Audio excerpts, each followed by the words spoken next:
Hello dear student, क्या हाल है आप सबका। बहुत बहुत स्वागत करता हूँ आपका फिर से मेरे इस यूट्यूब चैनल पे जिसका नाम एपी क्लासेस है। तो हमने वन शॉट सीरीज स्टार्ट की थी जिसमें मैंने कहा था 4 से 5 या 6 वीडियोस के अंदर कंप्लीट फिजिक्स करने वाले हैं। लास्ट वीडियो अगर आपको याद होगी तो हमने मैकेनिक्स कंप्लीट कर ली थी। तो आज इस वीडियो के अंदर हम स्टार्ट करेंगे हीट एंड थर्मोडायनेमिक्स का कंसेप्ट। वन शॉट कंप्लीट कर देंगे इसको भी धमाकेदार तरीके से। और आज एक और वीडियो आने वाली है जो कि है साउंड वेव से रिलेटेड। आपको याद होगा वेव्स का भी हमने स्टार्ट किया था, एक पार्ट उसका भी पेंडिंग है, वो भी आज की वीडियो में हो जाएगा। तो चलिए एक बार सब बच्चे लाइक एंड शेयर जरूर कर दीजिएगा इस वीडियो को। मुझे पता है ये वीडियो रिकॉर्डिंग है बिकॉज थोड़ा सा मैं बिजी हूँ कहीं घर पे, तो लेकिन तुम्हारी वीडियोस मिस नहीं करना चाहता इसलिए मुझे ये रिकॉर्ड करके डालनी पड़ रही है। बट फील आएगा अच्छा, बहुत ज़बरदस्त वाला तरीके से फील आएगा, आप रियली में उसको एंजॉय करोगे। तो चलिए स्टार्ट कर लेते हैं आज की वीडियो को। सब बच्चे एक बार लाइक जरूर ठोक देना यार, शेयर अपने दोस्तों के साथ जैसे हमेशा करते हो वैसे ही कर देना इस वीडियो को भी। तो हम आज करने वाले हैं हीट और थर्मोडायनेमिक्स इन वन शॉट। हम उन सभी डिटेल्स की बात कर लेंगे जो आपके एग्जाम स्पेसिफिक है यार, जिसके बारे में आपके एग्जाम में क्वेश्चन पूछा जा सकता है। तो चलिए, जय हिंद, सबको एक बार फिर से स्वागत कर देता हूँ। तो हीट और हमें थर्मोमीट्री का कंसेप्ट समझना है। तो सबसे पहले तो यार हमें इस हीट का कंसेप्ट समझना है। तो भाई सबसे पहला दिमाग में प्रश्न आता है कि सर ये हीट है क्या। तो मैंने कहा हीट कुछ अलग नहीं, एनर्जी का एक फॉर्म ही है, यानी एनर्जी ही है, कुछ अलग चीज़ नहीं है। हीट एनर्जी ही है जो हमेशा फ्लो होता है एक ऐसी बॉडी से एक ऐसी बॉडी के अंदर जहाँ टेम्परेचर डिफरेंस हो। यानी अगर आपके पास ये एक बॉडी है 30 डिग्री सेल्सियस पे और ये एक कोई दूसरी बॉडी है 10 डिग्री सेल्सियस पे, आप देख पा रहे हो दोनों के टेम्परेचर का कुछ डिफरेंस है, भाई इसका ज़्यादा इसका कम है। तो हीट एक ऐसी एनर्जी है जो अपने आप फ्लो होगी कहाँ से कहाँ, हायर टेम्परेचर वाली बॉडी से लोअर टेम्परेचर वाली बॉडी के अंदर, ठीक है, जिसको कहने की जरूरत नहीं पड़ी, अपने आप फ्लो करेगी। तो एनर्जी जो फ्लो करती है हमेशा टेम्परेचर डिफरेंस की वजह से। अब एनर्जी को मेजर करने का ऐसा यूनिट तो होता है, आपको पता है, जूल। तो भाई ये भी तो एनर्जी है तो इसका भी तो जूल होगा। बट प्रैक्टिकली इसका यूनिट जो है, यानी हर जगह पर प्रैक्टिकली जब भी हीट की बात आती है इसके लिए कैलोरी वर्ड जो है वो यूज़ किया जाता है। कैलोरीज के अंदर आपने सुना होगा, जिम विम जाते होगे ना, तो कैलोरीज बर्न करते हो तो ही कैलोरीज, खाने वाली चीज़ों के ऊपर पैकेट्स के ऊपर एनर्जी जो लिखी होती है क्वांटिटी, वो कैलोरीज में तो लिखी होती है। अब यहाँ पर एक क्वेश्चन बनता है, भाई 1 कैलोरी का एक्चुअल में मीनिंग क्या होता है।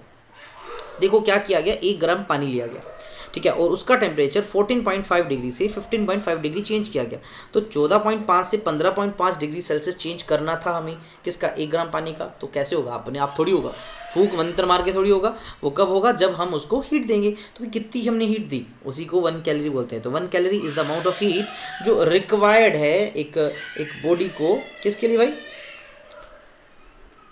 उसका टेम्परेचर 14 जो है उसको 14.5 से लेके 14.5 से लेके 15.5 तक करने के लिए, ठीक है। तो चलिए उसके बाद हमारा छोटा सा पॉइंट है टेम्परेचर। भाई क्या चीज़ है टेम्परेचर, क्या चीज़ होता है। तो टेम्परेचर कुछ नहीं यार, जस्ट एक क्वांटिटी है जो ये डिसाइड करेगी कि यार हीट किधर से किधर फ्लो करेगी, या फिर कोई बॉडी कितनी गर्म है या कितनी ठंडी है, किसमें कितनी हॉटनेस है कितनी कोल्डनेस है। तो भाई ये टेम्परेचर से ही पता लग पाता है। तो बेसिकली मेज़र है डिग्री ऑफ हॉटनेस का या कोल्डनेस का।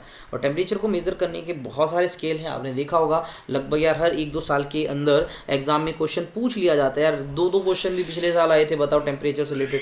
तो टेम्परेचर के डिफरेंट स्केल्स हैं भाई। देखो मेन मैं आपको बताऊँ, सेल्सियस इंपॉर्टेंट है, आपको याद करना है, फ़ारेनहाइट है, र्यूमर इतना खास नहीं है, रैंकाइन इतना खास नहीं है, केल्विन खास है। तो ये 3 जो है ये सबसे ज़्यादा ज़रूरी है, डिग्री सेल्सियस है, फ़ारेनहाइट है, केल्विन है। बाकी र्यूमर और रैंकाइन याद करना हो तो कर सकते हो। एक बड़ी कॉमन सी रिलेशन है इन सभी टेम्परेचर स्केल्स की। खास बात क्या है, ध्यान सुनना, हर एक टेम्परेचर स्केल में आपको जो चीज़ पता होनी चाहिए वो पता होनी चाहिए लोअर फिक्स्ड पॉइंट। एक्चुअल में लोअर फिक्स्ड पॉइंट और एक वर्ड है अपर फिक्स्ड पॉइंट, ये 2 रेफरेंस पॉइंट है। जब भी किसी टेम्परेचर स्केल को डिफाइन किया जाता है तो हमेशा एक लो और एक हाई वैल्यू लेके चलते हैं। ये लो और हाई वैल्यू कुछ अलग नहीं है, पानी किस टेम्परेचर पे मेल्ट होता है, मतलब आइस से वो पानी में बदला, और किस टेम्परेचर पे वो पानी से स्टीम में बदलेगा, इन दोनों पॉइंट को रेफरेंस लेके चला गया।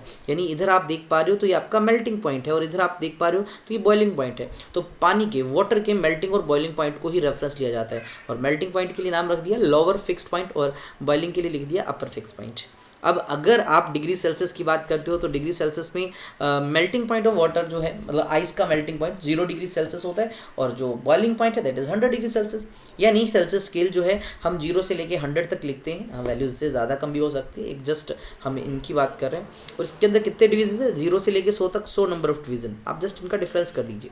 वही फ़ारेनहाइट के अंदर आप मेल्टिंग पॉइंट पूछिए पानी का, बर्फ़ का, वो 32 डिग्री फ़ारेनहाइट होता है। और अगर आप बॉइलिंग पॉइंट की बात करें तो वो 212 होता है। इन दोनों का डिफरेंस 212 में से 32 क्या 180 डिवीज़न होते हैं। ऐसे र्यूमर में 0 से लेके 80 तक तो 80 डिवीज़न, यहाँ 460 रैंकाइन से लेके 672 रैंकाइन, 212 इनका बीच का डिफरेंस है।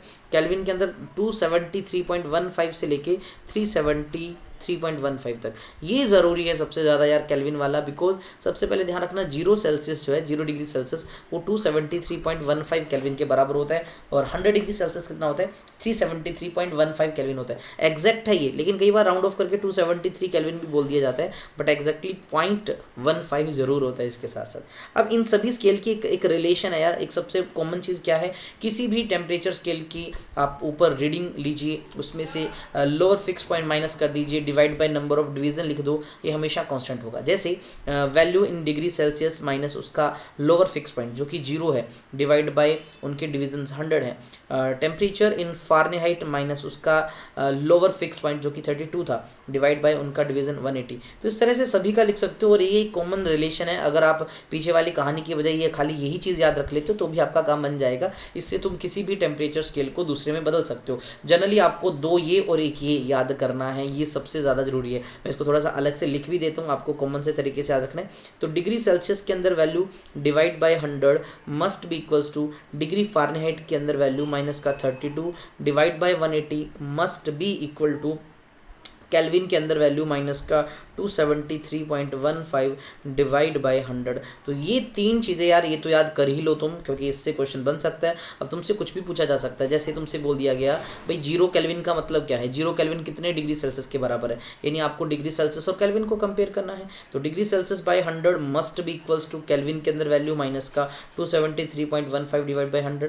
भाई 100 ने तो 100 को कैंसिल कर ही दिया। तो अगर आपको 0 केल्विन बोल रहा है तो डिग्री सेल्सियस बताना है, तो 0 माइनस का 273.15 यानी माइनस का 273.15 जो होता है डिग्री सेल्सियस, ठीक है ना, इसको 0 केल्विन कहा जाता है। इतना डिग्री सेल्सियस आपका 0 केल्विन होता है। तो यहाँ से एक चीज़ और पता लगी कि एब्सोल्यूट 0 जिसको 0 केल्विन कहा जाता है, एब्सोल्यूट 0 जो है, ठीक है, जिसको आप 0 केल्विन बोलते हो, वो एक्चुअल में कितना होता है, वो अगर आप डिग्री सेल्सियस में निकालो तो माइनस का 273.15 डिग्री सेल्सियस होता है। इसको तुम फ़ारेनहाइट में भी चेंज कर सकते हो, इन दोनों से आप फ़ारेनहाइट वाला बना सकते हो।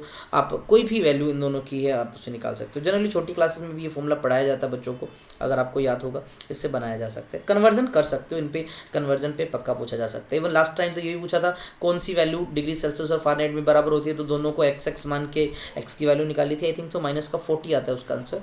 तो इस तरह के क्वेश्चंस आप प्रैक्टिस कर सकते हैं, ठीक है। चलो आगे बढ़ते हैं। उसके बाद है हमारा भी टेम्परेचर को मेज़र करने के लिए ना हम एक इंस्ट्रूमेंट यूज़ करते हैं जिसको थर्मोमीटर कहा जाता है। तो जनरली 2 तरह के यूज़ होते हैं, एक क्लिनिकल जो क्लिनिक में यूज़ किया जाता है, दूसरा लेबोरेटरी जो लैब्स के अंदर यूज़ किया जाता है। अब क्लिनिकल कौन सा है, हम जो डॉक्टर लोग यूज़ करते हैं यार, हमारी बॉडी का, जनरली ह्यूमन बींग्स की बॉडी का टेम्परेचर पता लगाने के लिए। इनकी रेंज थोड़ी होती है 35 डिग्री सेल्सियस से 42 डिग्री सेल्सियस तक, और फ़ारेनहाइट में बोले तो 94 डिग्री फ़ारेनहाइट से लेके 108 डिग्री फ़ारेनहाइट तक होती है। और वहीं अगर लैब की बात करें तो यार अच्छी खासी रेंज होती है, माइनस के 10 से लेके 110 तक होती है यार, अच्छी खासी रेंज इसकी। दोनों में ही मरकरी का यूज़ किया जाता है, इसके अंदर भी मरकरी है, इसके अंदर भी मरकरी है, बट थोड़ा सा फ़र्क है। क्लिनिकल थर्मोमीटर के अंदर मरकरी है ना, उसका लेवल अपने आप नीचे नहीं गिरता, उसको रोकने के लिए एक चीज़ होती है जिसको किंक कहा जाता है, बट लैब वाले में ऐसा कोई जुगाड़ नहीं होता, ठीक है ना। टेम्परेचर कैसे मेजर करते हैं यार, डॉक्टर वाले के पास सबने देखा होगा यार, मुंह के अंदर, जीभ के नीचे, बगल में, कलाई में, कहीं भी डॉक्टर जो है थर्मो कहीं भी नहीं रखता है, कुछ सिलेक्टिव जगह होती हैं, तो वहाँ पर थर्मोमीटर को रखा जाता है। उसके बाद थोड़ी देर बाद उसको वहाँ से निकाल के चेक किया जाता है टेम्परेचर कितना है, लेकिन बॉडी से रिमूव कर लिया जाता है, फिर रीडिंग ली जाती है। बट यहाँ पर लैब वाले में ऐसा नहीं है, लैब वाला क्या है, उस बॉडी के अंदर रहेगा तभी मेजर कर पाओगे, जैसे बाहर निकालोगे टेम्परेचर कम होना स्टार्ट हो जाएगा, ठीक है। हाँ, इसमें क्या होता है, देखो मरकरी लेवल को वापस उसकी जगह पर लगाने के लिए झटके मारने पड़ते हैं क्लिनिकल वाले में, लेकिन इधर वाले में कोई जरूरत नहीं होती। अरे मरकरी ही क्यों यूज़ होता है, मरकरी एक्सपेंड होता है ऑन हीटिंग, इसी फिनोमिना के बेस पे इसको यूज़ किया जाता है, ठीक है। क्लिनिकल थर्मोमीटर का यूज़ बॉडी टेम्परेचर के लिए, और ये लैब में छोटी मोटी चीज़ों का टेम्परेचर पता लगाने के लिए। फिर एक छोटा सा वर्ड आता है थर्मल एक्सपेंशन। थर्मल मतलब हीट, एक्सपेंशन का मतलब कॉन्फ़िगरेशन में चेंज आना, मतलब लेंथ, एरिया, वॉल्यूम में कहीं ना कहीं बदलाव। अगर आप किसी चीज़ को हीट करते हो और वो एक्सपेंड होता है, उसकी लेंथ, उसका एरिया या फिर उसका वॉल्यूम अगर चेंज होता है, उसको थर्मल एक्सपेंशन के नाम से जाना जाता है। तो मेरे छोटे भाइयों 3 तरह का थर्मल एक्सपेंशन होता है। एक होता है लीनियर थर्मल एक्सपेंशन या लीनियर एक्सपेंशन, जिसमें भाई लेंथ में चेंज आएगा।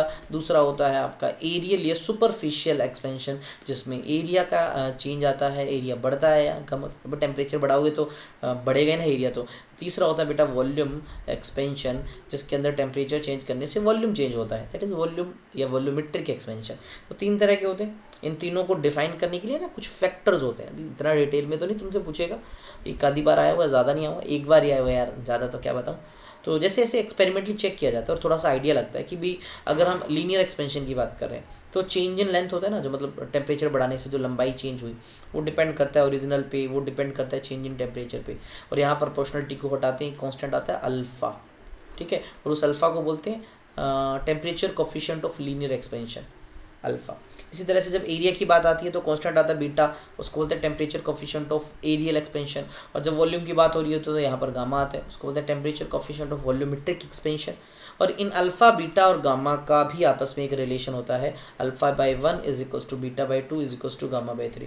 अब आपके एग्जाम में ना अल्फ़ा और बीटा में से कोई एक चीज़ दे देगा या बीटा गामा में से एक चीज़ दे देगा, बाकी चीज़ पूछ ली तुमसे। तो ये सिंपल सा रिलेशन एक बार न्यूमेरिकल आया हुआ है, इस पर ज़्यादा नहीं आया हुआ, पिछले 2-3 साल पहले आया था, शायद 2-1 साल पहले आया, उससे भी ज़्यादा नहीं आया। यार क्या कंसेप्ट है एक्सपेंशन का, भी चीज़ें हीट करने पर एक्सपेंड होती है, इसका कोई फ़ायदा भी है? मैंने कहा बहुत फ़ायदे हैं। फिर रेलगाड़ी की पटरी बिछाई जाती है ना, हमेशा उनके बीच में गैप छोड़ा जाता है, एक पटरी है दूसरी वहीं से स्टार्ट, ऐसा तो नहीं है कि पूरी एक लोहे की एक सिंगल रेल चल रही है हज़ारों किलोमीटर दूर तक, ऐसा तो नहीं होता ना, छोटे छोटे पीसेज होते हैं, उनको जॉइंट किया जाता है और उनके बीच में थोड़ा सा गैप छोड़ दिया जाता है, क्योंकि अगर इनकी लेंथ भी बढ़ जाएगी ना तो यहाँ एडजस्ट हो जाएगा। ट्रांसमिशन केबल है ना, उनको भी टाइटली फिक्स नहीं करते, रीज़न वही है, पहले से टाइटली फिक्स कर दिया और सर्दी आई तो देखा श्रिंक हो गई और खंभों को खींच लिया और गिर जाएगा डंगा। टेस्ट ट्यूब जो होती हैं, बीकर होती हैं, क्रूशिबल होते हैं, उनको ना पायरेक्स ग्लास से बनाया जाता है। अब देखो ग्लास के काफ़ी सारे टाइप्स होते हैं, है ना, पायरेक्स ग्लास या सिलिका ग्लास। अब यहाँ पर एक और बहुत अच्छी चीज़ पता लगी, तुम्हें पता लग गया भाई यार जो टेस्ट ट्यूब है वो किन से बनती है, बीकर किन से बनते हैं, क्रूशिबल्स होते हैं जिनमें मेटल वेटल को मेल्ट करवाया जाता है, तो ये किन से बनते हैं, ये पायरेक्स ग्लास से बनते हैं। अब रीजन सर पायरेक्स ग्लास का या सिलिका ग्लास का, बिकॉज इनका लो वैल्यू होता है कोफिशिएंट ऑफ लीनियर एक्सपेंशन का, मतलब टेम्परेचर बढ़ाने से इनमें एक्सपेंशन नहीं आती, इनका जो साइज शेप लेंथ वगैरह है इतना जल्दी चेंज नहीं होता, इसलिए इसका यूज़ किया जाता है। आयरन का रिम है ना, उसको काट पे चढ़ाने के लिए, मान लीजिए लकड़ी का ऐसा टायर है, इसके ऊपर तुम्हें लोहे का एक पतरा चढ़ाना है, तुम बराबर साइज़ का ले नहीं सकते, पूरा नहीं आएगा, थोड़ा सा बड़े साइज़ का लोगे तो वो ढीला पड़ जाएगा, तो क्या करते हैं उससे थोड़ा सा छोटे साइज़ का लिया, उसको बस हीट किया, हीट करने से वो साइज़ में बड़ा हो जाएगा, बड़ा होते इस पर लगा दो, फिर जैसे ठंडा होगा वो प्रॉपर उस पर फिक्स आ जाएगा। ग्लास टॉपर्स, कई बार ना पुराने टाइम बोतल जो होती थी ना उनके अंदर इस तरह से ढक्कन लगे होते थे लकड़ी का या कुछ इस तरह से, तो कई बार वो फंस जाते थे ढक्कन वगैरह, तो उनको निकालने के लिए ना ये जो बोतल होती थी इसको थोड़ा सा गर्म पानी में रखते थे, जिससे ये जो कांच है थोड़ा सा एक्सपेंड होता है और इतना सा गैप बन जाता है कि ये जो कोर्क है, ये जो इसका ढक्कन है ये बाहर रिमूव होता है। तो ये भी यार इसी एक्सपेंशन वाले कंसेप्ट पे बेसी तो था। फिर आती हमारी सबसे इम्पोर्टेंट भाई साहब जी, पानी, जल, H2O, इसकी बात हो रही है भाई। ये एक बहुत ही अजीबोगरीब बिहेवियर शो करता है जिसको कहा जाता है सर एनमलस एक्सपेंशन ऑफ वाटर, मतलब जो पानी है वो अलग सा बिहेव करता है। सर अलग सा बिहेव कैसे करते हैं?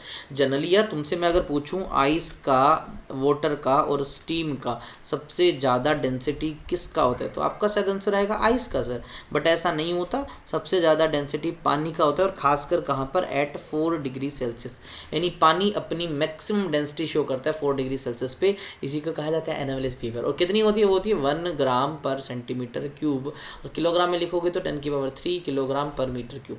This is the density of water at 4 degree Celsius. पानी की डेंसिटी 4 डिग्री पे सबसे ज़्यादा मैक्सिमम होती है, इससे कम टेम्परेचर पे भी कम होती है डेंसिटी, ज़्यादा पे भी डेंसिटी कम होती है, ठीक है। इसका फ़ायदा, इसके सिर्फ फ़ायदे हैं। तो ज़्यादातर क्या होता है, झीलों में ना अपर लेयर जो जम जाती है, ठीक है ना, इसी वजह से जम जाती है। अंदर का टेम्परेचर 4 डिग्री सेल्सियस ही रहता है पानी का, ठीक है, क्योंकि पानी ठंडा होते ही नीचे आ जाएगा, तो 4 वाली लेयर नीचे आ गई। अब फिर से पानी ठंडा हुआ नीचे आया तो 4 डिग्री सेल्सियस का अंदर एक लेयर बन जाता है। अब और ज़्यादा ठंडा हो नहीं पाएगा क्योंकि डेंसिटी सबसे ज़्यादा होती है यार, अपर एक आइस की लेयर बन जाती है। इससे फ़ायदा क्या होता है, अंदर एक्वेटिक एनिमल आसानी से सर्वाइव कर पाते हैं, तो इसी की वजह से होता है। और इस ग्राफ में देख पा रहे हो यार सबसे ज़्यादा डेंसिटी है कितनी है, 1 क्या है, ये ग्राम पर सेंटीमीटर क्यूब है, स्क्वायर नहीं आना चाहिए, क्यूब आना चाहिए डेंसिटी है भाई। और ये कब होती है, आप देख पा रहे हो टेम्परेचर की जब बात करें तो 4 डिग्री सेल्सियस पे। इससे कम भी डेंसिटी डिक्रीज होती है, इससे ज़्यादा भी डेंसिटी डिक्रीज होती है, डेंसिटी हाईएस्ट इस पे मिलती है।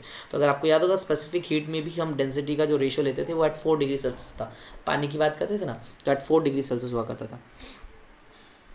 अरे चीज़ें समझ आ रही है नहीं आ रही, कहाँ है ध्यान तुम्हारा? अरे लाइक तो ठोक दिया करो जिसने नहीं किया, तो सब्सक्राइब चैनल नहीं किए और यहाँ बैठे हो, भाई गलत बात है तुम्हारी। अनसब्सक्राइब बच्चे ज़्यादा देख रहे हैं हमारी वीडियोस का आजकल, सब्सक्राइब वाले तो देख ही नहीं रहे, पता नहीं का उल्टा जलवा चल रहा है मेरे भाइयों। अभी मिस मत करना, आगे वाली कुछ वीडियो बहुत बहुत ज़्यादा इंपॉर्टेंट आने वाली है। Most expected 25 concept coming soon. 12 और 13 नवंबर को आ रही हैं। 12 और 13 नवंबर को 2 दिन 25-25-50 कंसेप्ट हो जाएंगी। रिपीट भी हो सकते हैं, उनमें पेपर में धमाकेदार तरीके से एग्ज़ाम में आएंगे मेरे। सुन लो भाइयों, ज़्यादा नहीं, अरे बड़े प्यार से करेंगे। उससे पहले एक वीडियो आपकी डिवाइसेस पे आ रही है और मैराथन के अंदर तो कंप्लीट कर ही देंगी। तो चलिए देखते हैं भाई, अब हमारा अगला कंसेप्ट है। अगर आप जरा हेडिंग को देख पाओ तो हेडिंग से आपको शायद पता लग रहा होगा, हीट कैपेसिटी की बात हो रही है। इधर लिखा है स्पेसिफिक हीट। अरे दोनों में थोड़ा थोड़ा फ़र्क है। एक आधी बार पुराना क्वेश्चन आए हुए हैं, ज़्यादा नहीं आए हुए, 1-2 बार आए हुए हैं, ऐसे नहीं बोलूँगा। हीट कैपेसिटी और स्पेसिफिक हीट कैपेसिटी में फ़र्क होता है। एक्चुअल में हीट कैपेसिटी सिर्फ और सिर्फ मेजर होता है, मतलब मापा जाता है क्या, सब्सटेंस का रेजिस्टेंस की वो अपने टेम्परेचर को कितना चेंज नहीं होने देता। या फिर आप ऐसे समझ सकते हो इसकी definition wise, amount of heat needed to change a substance by temperature of 1 degree Celsius. तुम्हारे पास कोई भी चीज़ है, तुम्हें उसका टेम्परेचर सिर्फ 1 डिग्री सेल्सियस या 1 केल्विन बढ़ाना है तो तुम्हें उसको हीट देना पड़ेगा ना, दैट इज हीट कैपेसिटी। ये डिपेंड करता है अमाउंट ऑफ सब्सटेंस। यार सोचो जरा, एक गिलास में तुम्हारे पास पानी है और एक बड़े बर्तन में पानी है और एक बहुत बड़े ड्रम में पानी है तुम्हारे पास, तो यार क्या तीनों का टेम्परेचर 1 डिग्री सेल्सियस बढ़ाने के लिए सेम अमाउंट ऑफ हीट दोगे? ऐसा तो नहीं है ना। जो ज़्यादा बड़ा ड्रम है तो उसको ज़्यादा हीट की रिक्वायरमेंट है, जो छोटा सा उसको थोड़ी हीट की रिक्वायरमेंट है, बिकॉज यहाँ पर उनका मास मैटर करता है। तो heat capacity depends upon mass, यहाँ पर लिखा depend upon amount of substance लिख सकते हो या मास लिख सकते हो। बट यहाँ पर डेफिनेशन ज़रा ध्यान से सुनना। स्पेसिफिक हीट सी से रिप्रेजेंट करते हैं या छोटे एस से भी लिख देते हैं, जनरली सी से लिखा जाता है। एक्चुअली में होता है क्या, ये होता है अमाउंट ऑफ हीट पर unit mass required to raise the temperature by 1 degree Celsius. बस आधी डेफिनेशन तो वही है कि हमें 1 डिग्री सेल्सियस बढ़ाना है टेम्परेचर, लेकिन मास 1 kg का 1 kg का पूछा जा रहा है। अभी 1 किलो का चीज़ है तेरे पास कोई, उसका टेम्परेचर 1 डिग्री सेल्सियस बढ़ाने के लिए कितना हीट देना पड़ेगा, दैट इज स्पेसिफिक हीट। उसको स्पेसिफिक हीट कहा जाता है। ठीक है, समझ आ गया होगा आपको। तो देख लो, heat needed to change 1 gram of substance. देखो मास फिक्स कर दिया ना, टेम्परेचर ऑफ 1 डिग्री सेल्सियस और 1 केल्विन, इसको स्पेसिफिक हीट कहा जाता है। ये मास वगैरह पे डिपेंड नहीं करती, ये डिपेंड करता है ओनली नेचर पे, नेचर ऑफ सब्सटेंस पे। ठीक है ना, ये बात याद रख लेना। अब एक छोटा सा फॉर्मूला मैं इसी के साथ तुम्हें बताना चाहता हूँ हीट कैपेसिटी का। देखो generally heat, amount of heat जो है वो डिपेंड करती है mass of substance and temperature पे, कितना टेम्परेचर चेंज कर रहे हो। प्रोपोर्शनलिटी को हटाते हो, यही तो आता है वो स्पेसिफिक हीट, सी लगा दिया, m इंटू डेल्टा टी। तो ये वाला फॉर्मूला इसी का काम आता है। तो ये है स्पेसिफिक हीट, जिस भी सब्सटेंस को तुम टेम्परेचर चेंज कर रहे हो, ये है उसका मास और ये है उसका टेम्परेचर चेंज। भी टेम्परेचर कितना चेंज कर रहे हो। एक छोटे से एग्जांपल से बताता हूँ। मान लो तुम्हें किसी क्वेश्चन में कहा भी पानी जो है ना, पानी की स्पेसिफिक हीट तुम्हें कुछ दे दी, XYZ कुछ भी वैल्यू दे दी, लेट अस सपोज 800 ग्राम पर सेंटीमीटर क्यूब दे दी। यानी इतना नहीं आएगा यार, यूनिट इसका ये होता है क्या यूनिट होना चाहिए? यूनिट बताना मेरे छोटे भाई, यहीं से बना देते हैं यार। यहाँ से हीट बना, इसका बना देते हैं। अरे कहाँ जा रहे तुम? हाँ, सी का यूनिट बनाना है तो देखो क्यू अपॉन में m इंटू डेल्टा टी। भाई ये है तुम्हारा कैलोरी में, है ना, जो जनरली कैलोरी में लिखते हैं। ये जनरली ग्राम में लिखो और ये हमारा केल्विन में लिख देते हैं। तो कैलोरी पर ग्राम पर केल्विन, पर डिग्री सेल्सियस भी लिखा जा सकता है, ऐसा जरूरी नहीं। और जूल पर केजी भी लिखा हो सकता है, ठीक है। बट प्रैक्टिकल यूनिट है यार, सबसे ज़्यादा कैलोरी पर ग्राम वाले क्वेश्चन दिखेंगे तुम्हें, जूल पर केजी वाले बहुत रेयर मिलेंगे। तो जैसे ऐसे दे दिया तुम्हें यार, जब पानी की बात कर रहा है, तुम्हें कह दिया 100 ग्राम पानी है तुम्हारे पास 100 ग्राम पानी है और उसकी स्पेसिफिक हीट दे दी तुम्हें कुछ भी है, जैसे लगभग दे दी 800 कैलोरी पर ग्राम पर डिग्री केल्विन दे दी, लेट अस सपोज कुछ ऐसा दे दिया, डिग्री केल्विन थोड़ी था, पर केल्विन हो गया। आपसे पूछा गया भाई 100 ग्राम पानी है ना, वो 20 डिग्री सेल्सियस पे है और मुझे उसको 70 डिग्री सेल्सियस पे लाना है। भाई पानी 20 डिग्री पे है, 70 पे लाना है, हीट तो देनी पड़ेगी, कितनी देनी पड़ेगी? फॉर्मूला ये रहा तुम्हारा CM इंटू डेल्टा टी। बहुत आसान है ना। सी तुम्हारा दे रखा है 800, मास दे रखा है तुम्हारा 100, टेम्परेचर कितना दे रखा है 20 से 70 कर रहा है। अरे क्या डिग्री सेल्सियस ले लेते ना, 20 से 70 तो 50 चेंज हुआ, तो इससे तुम आंसर निकाल सकते हो, ठीक है। इससे आंसर तुम निकाल सकते हो, जो भी है तुम्हारे पास आंसर आएगा। ध्यान देना, सी को तुमने कैलोरी पर ग्राम ही रखना है और मास अगर लिख रहे हो तो वो ग्राम में होना चाहिए, अगर यहाँ पर कैलोरी पर ग्राम है, ठीक है। तो इस तरह का चीज़ें ध्यान रखना। और ये वाला फॉर्मूला तुम कब यूज़ करोगे? जब भी तुम्हें टेम्परेचर बढ़ाना हो किसी सेम स्टेट के अंदर, तब ये वाला फॉर्मूला यूज़ होता है। चलो आगे बढ़ते हैं। आगे है छोटी छोटी बातें हैं, ज़्यादा बड़ी भयंकर बातें नहीं करेंगे। अगर आप क्या करते हो, अलग अलग सॉल्यूशन जिनकी कुछ स्पेसिफिक हीट है या जिनका कुछ अपना टेम्परेचर होता है, उनको मिक्स करो तो क्या होता है, उनके मिक्सचर से क्या नई चीज़ बन जाएगी। अरे वाह, अगर तुमसे कहा कि अगर बॉडीज़ हैं और bodies are of same material, भी सेम मेटल से बनी है तो मतलब उनकी स्पेसिफिक हीट सेम है ना, तब उनको मिक्स करने से नए मिक्सचर का टेम्परेचर, यहाँ थीटा टेम्परेचर के लिए लिखा गया, थीटा जो है ना यहाँ पर टेम्परेचर है। तो आपको बोल दिया, जैसे तुम्हें बोल दिया कि तुम्हारे पास कोई M1 मान लीजिए 100 ग्राम दे दिया, अभी 100 ग्राम का तुम्हारे पास एक सोल्यूशन है और उसका टेम्परेचर दे दिया मान लो 20 डिग्री सेल्सियस, ठीक है। और तुमसे दो दिया उसी ऑब्जेक्ट उसी सब्सटेंस का मान लीजिए कहता है 50 ग्राम पानी और पड़ा है और उसकी जो हीट है मान लीजिए उसका टेम्परेचर है तुम्हें 40 डिग्री सेल्सियस दे दिया, बोले दोनों को मिक्स करने पर बताओ कितना होगा। ऐसे क्वेश्चन करने हो ना तो बहुत मज़ेदार क्वेश्चन है, ऐसा दिख सकता है। तो अगर स्पेसिफिक हीट सेम दी हो तो मिक्सचर का टेम्परेचर क्या होगा, M1T1 plus M2T2 divide by M1 plus M2, ये वाला लगा देना। और अगर दोनों बॉडीज़ का मास सेम है और स्पेसिफिक हीट अलग अलग है, M1 M2 सेम है, स्पेसिफिक हीट अलग अलग है, तो मिक्सचर का क्या बनेगा, θ1 C1 plus θ2 C2 divide by C1 plus C2। C1 C2 यहाँ स्पेसिफिक हीट्स हैं दी होंगी आपको, अलग अलग सब्सटेंस है तो अलग अलग ही तो होगी। और अगर मास भी बराबर है और स्पेसिफिक हीट भी बराबर है तो थीटा जो है ना मतलब टेम्परेचर मिक्सचर का, दोनों का सम डिवाइड बाई 2 हो जाएगा। अरे 40 डिग्री सेल्सियस पे और एक 50 डिग्री पे है तो दोनों का 45 हो जाएगा ना, मतलब दोनों को जोड़कर 2 से डिवाइड ही तो करना है। तो ये 3 फॉर्मूले बहुत ही प्यारे और बहुत ही डायरेक्ट यूज़ किए जाने वाले फॉर्मूले हैं। फिर आपका एक नया नाम आता है लेटेंट हीट। अच्छा, लेटेंट शब्द का मतलब अपने आप में होता है गुप्त। गुप्त मतलब जो छुपा हुआ हो। देखो यार, आपको बोल दिया कि आपके पास कोई सॉलिड चीज़ है, आपके पास कोई 1 किलो या 1 ग्राम जो भी है, जितना भी अमाउंट लेना चाहते हो, सॉलिड चीज़ है, तुम उसको बदलना चाहते हो लिक्विड के अंदर, है ना, कितने 1 किलो ही तो रहेगा, ठीक है। तो आपको उसकी अगर स्टेट बदलनी है तो आपको कुछ हीट तो देनी पड़ेगी ना। अरे उसी हीट को बोला latent heat, amount of heat जो किसी की स्टेट को चेंज करने के लिए ज़रूरी है। सॉलिड को लिक्विड बनाना हो, लिक्विड को गैस बनाना हो, गैस को लिक्विड बनाना हो, लिक्विड को सॉलिड बनाना हो, तो स्टेट चेंज के लिए जो हीट रिक्वायर्ड होता है वो आपका लेटेंट हीट होता है। ये लेटेंट वर्ड क्यों है, बिकॉज ये दिखता थोड़ी है, स्टेट चेंज हो रही होती है अब, ठीक है, इसलिए नाम दिया latent. During the change of the phase the temperature remain constant. बहुत प्यारी सी बात बोल दी यार, जब स्टेट चेंज हो रही होती है तो हम हीट तो दे रहे होते हैं ना, वो सिर्फ और सिर्फ स्टेट बदलने में काम आती है, टेम्परेचर सेम रहता है। तो आप याद रख सकते हो कि बॉइलिंग और मेल्टिंग के दौरान टेम्परेचर सेम रहता है, क्योंकि तब स्टेट चेंज हो रही होती है। और ऐसे प्रोसेस को आइसोथर्मल के नाम से जाना जाता है ना, जब टेम्परेचर कांस्टेंट रहता है उसको आइसोथर्मल ही तो कहा जाता है। अरे सही बोल रहा हूँ कुछ गलत बोल रहा हूँ, जल्दी से बता दो। हैं, जल्दी से कैसे बताओगे, कमेंट करके बताओगे यार, लाइक अभी तक नहीं की तो लाइक करके बताओगे, है ना। चलो आगे बढ़ते हैं।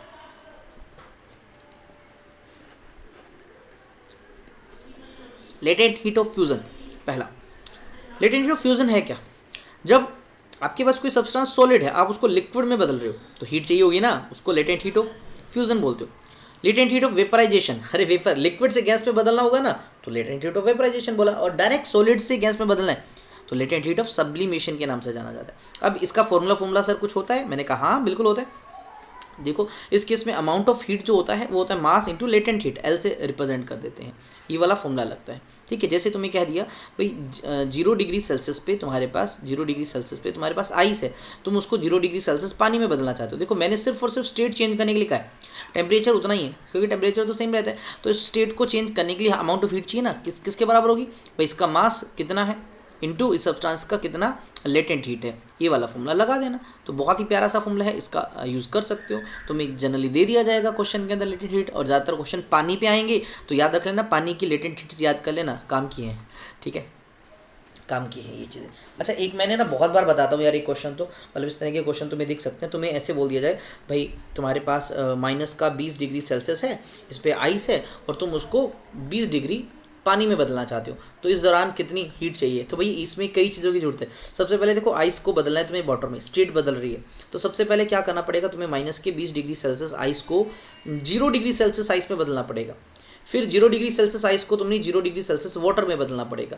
फिर तुम्हें 0 डिग्री सेल्सियस वाटर को किस में बदलना पड़ेगा, तुम्हें उसको बदलना पड़ेगा 20 डिग्री सेल्सियस वाटर के अंदर। तो तुम्हें ये 3 स्टेप करने होंगे, तब जाके आपकी ख्वाहिश पूरी होगी। तो सबसे पहले इधर हीट चाहिए होगी कुछ ना कुछ, किसके बराबर होगी जरा बताओ, हीट Q1 लिखा, तो भाई इसका मास आप देखो सिर्फ और सिर्फ क्या बदल रहे हो, टेम्परेचर बदल रहे हो, स्टेट तो वही है, आइस का आइस ही, टेम्परेचर बढ़ा रहे हो तो क्या होगा, मास into specific heat of ice, specific heat of ice into change in temperature, ठीक है। इस दौरान आप सिर्फ और सिर्फ स्टेट बदल रहे हो, यहाँ पर कोई टेम्परेचर नहीं बदल रहे। अमाउंट ऑफ हीट क्या आएगी, मास इंटू लेटेंट हीट। भाई कौन सा यूज़ होगा यहाँ पर आप जरा बताओ, लेटेंट हीट ऑफ फ्यूजन होगा ना, फ्यूजन होगा। फिर यहाँ पर देखो सिर्फ और सिर्फ क्या बदल रहे हो, टेम्परेचर बदल रहे हो again, Q3 is equals to mass into specific heat of water यहाँ यूज़ होगी इंटू में चेंज इन टेम्परेचर। तो कुल मिला के ये 3 हीट की रिक्वायरमेंट पड़ेगी, तीनों को जोड़कर आपका आंसर आएगा, ऐसा निकालना पड़ेगा, इस तरह से क्वेश्चन होगा। चलो बड़े आगे कुछ और छोटे छोटे नाम हैं, हमारे को अच्छे लगते हैं, हमें उनको समझना पड़ेगा। सबसे पहला नाम अगर आप देख पा रहे हो तो यहाँ पर लिखा हुआ है इवेपोरेशन। इवेपोरेशन क्या होता है भाई? इवेपोरेशन होता है जब लिक्विड का किसी भी चीज़ का जो फ्री सरफेस होता है ना वो वेपर में कन्वर्ट हो जाता है, उसको इवेपोरेशन बोलते हैं, है ना। जनरली क्या होता है, इसके जो मॉलिक्यूल है ना सरफेस के वो निकल के चले जाते हैं। जैसे एक बर्तन में तुमने पानी रखा तो पानी ऊपर से यहाँ से गायब होता रहता है धीरे धीरे। और आपको बता दूँ ये एक सरफेस फिनोमिना है। कैसा फिनोमिना है? एक सरफेस फिनोमिना है, सरफेस पे होने वाला। एक बार ये भी क्वेश्चन आया हुआ था, ठीक है ना। This process take place at all temperature, सभी टेम्परेचर पे हो जाता है, हाँ कम ज़्यादा हो तो चलेगा। बिकॉज क्या है, अगर मान लीजिए सरफेस को पानी है या जो भी लिक्विड है इसको अगर इवेपोरेट होना है तो एक पर्टिकुलर हीट चाहिए ना, तो अगर इसको नहीं मिलती ना आसपास से ले लेता है। जब आसपास से हीट लेके खुद चला जाएगा तो आसपास को क्या कर जाएगा, ठंडा कर जाएगा। तो आपने ये भी सुना होगा इवेपोरेशन से कूलिंग होती है ना, इवेपोरेशन लीड्स टू कूलिंग, चीज़ें ठंडी हो जाती है। इसका बहुत फायदेमंद चीज़ है ये तो।